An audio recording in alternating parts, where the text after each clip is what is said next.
boyebi lelo tosangani lisusu na cadre ya université populaire oyo ezali likanisi oyo tozwaki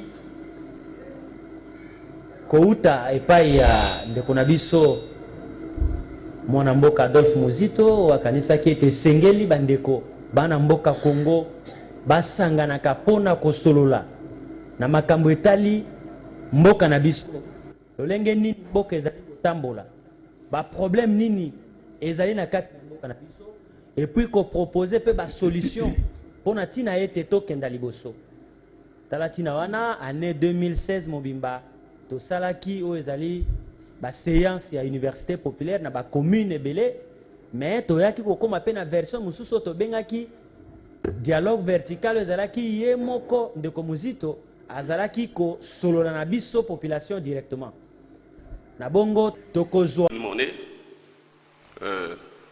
qui circule parallèlement avec plusieurs autres monnaies étrangères. Il se pose un problème de souveraineté. Pourquoi? Parce que les monnaies des pays étrangers, les autorités émettrices de ces monnaies dans ce pays-là peuvent émettre de la monnaie chez vous et troubler votre économie, créer même une inflation. C'est le cas avec les dollars. Le fait que notre monnaie est essentiellement dollarisée, disons en passant que nos dépôts en banque représentent 90% des dollars. C'est la différence seulement qui est en monnaie nationale. Ça signifie qu'il est possible, puisque les épargnants déposent en dollars, qu'une banque soit en déficit des dollars à donner à son client et qu'elle soit obligée de rentrer auprès de la Banque centrale pour être refinancée. La Banque centrale ne sera pas en mesure de combler les vides parce qu'elle n'émet pas. Elle ne peut pas être une source de refinancement parce qu'elle n'a pas assez de devises, la partie disponible étant destinée plutôt à la protection des stocks exotiques. Donc à ce moment-là, on sera au bord d'un crash. Donc l'élément monnaie, convertibilité de cette monnaie, c'est aussi un élément constitutif qui garantit l'effectivité de la souveraineté d'un État. Alors les droits maintenant. Les droits peuvent aussi être définis de plusieurs manières, essentiellement dans deux sens. Sens objectif, mais aussi sens subjectif. Le sens objectif du droit, c'est en fait une prérogative. C'est une règle. Vous voulez un ensemble de règles à caractère général, contraignant, et qui régit une société. Ça, c'est le sens objectif. Ça signifie qu'en réalité, c'est comme on dit, la Constitution, la loi sur la décentralisation. Ce sont...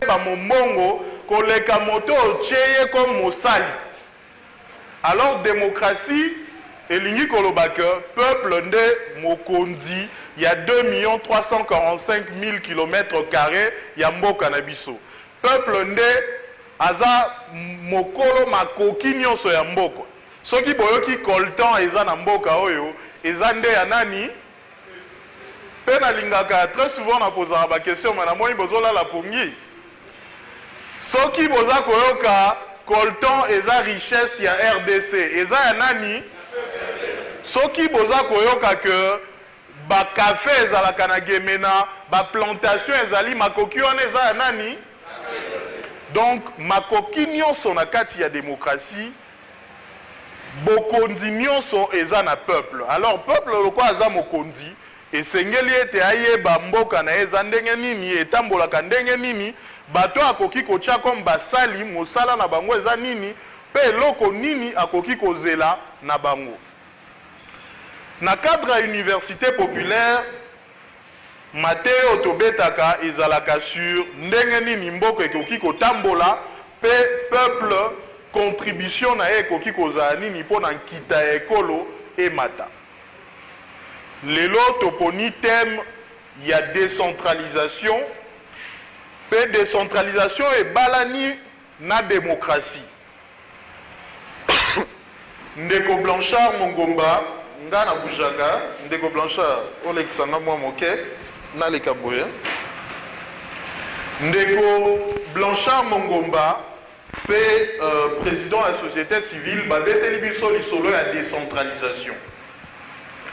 Décentralisation, ce qui veut comprendre, eza eloko ya matata te. Mboka na biso eza 2 345 000 km.